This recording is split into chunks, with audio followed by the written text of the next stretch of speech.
যাওয়ার পরের দিন রাতে উনি আমার রুমে আসছে, এসে আমার গায়ে ব্যথা সরাই ফেলছে, সরার পর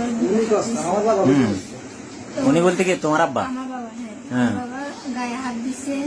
তো ওই দিন আমি কিছু করি না, আমি সরাইছি, আমি যান না তাহলে আমি মুখে থাকবো। তো ওই দিন একবার আসতে সরে গেছে।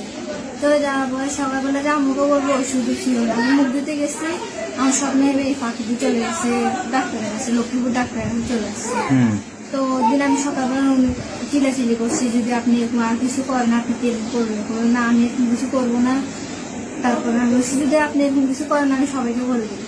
আমাকে অনেক বারবার বোঝাচ্ছে যে তুই এটা মেনে নে, আর উনি যেটা করতে চাচ্ছে সেটা আমি মেনে নিতাম, আর আমি যেন এই কথাটা কাউকে না বলি, উনি আর আমি যেন আর কেউ যেন না জানে।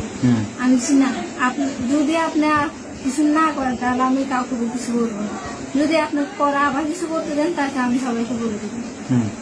তখন আমার হাতে পায়ে ধরছে, না তো যা লাগে যত কিছু লাগে, যত দামি জিনিসে লাগে তুই আমাকে বলিস। তারপর আমাকে বলছে মোবাইল কিনে দিবে, তাহলে আমি উনির সাথে এই কাজটা করি। আমি না আমার কিছু লাগবে না, আমি এখান থেকে চলে যাবো, আমার কিছু লাগবে না। আচ্ছা এইসব করে গেল। তারপরে শুধু ঘরে রাখতেছে, শুধু উনির রুমে রাখতেছে, আমি ঘরের বাইরে বসে আছি, উনির রুমে রাখতেছে। তো সন্ধ্যা হলো, সন্ধ্যা হওয়ার পরে খাই দেই, আমরা শুয়েছি। শোয়ার পরে উনি আমার বাপে আমার রুমে 3 বার গেছে। কয়টার দিকে গেছে? একটা এরকম পরপর 3 বার গেছে। প্রথমবার গেছে, প্রথমবার যাওয়ার পর আমার ক্যাথা সরাইছে, তখন আমি টের পাই নাই। যখন বুকে হাত দিছে, অন্য সরাইছে বুকে হাত দিছে, তখন আমি টের পাইছি। তারপরে উনি আবার, আমি চিল্লাচিল্লি করছি, সরে গেছে। সরে যাওয়ার পর উনি আবার আসছে, এই যে আমার প্যান্টের রশি খুলে ফেলছে। খুলে যখন ফাঁক করে ফেলছে তখন আমি টের পাই গেছি।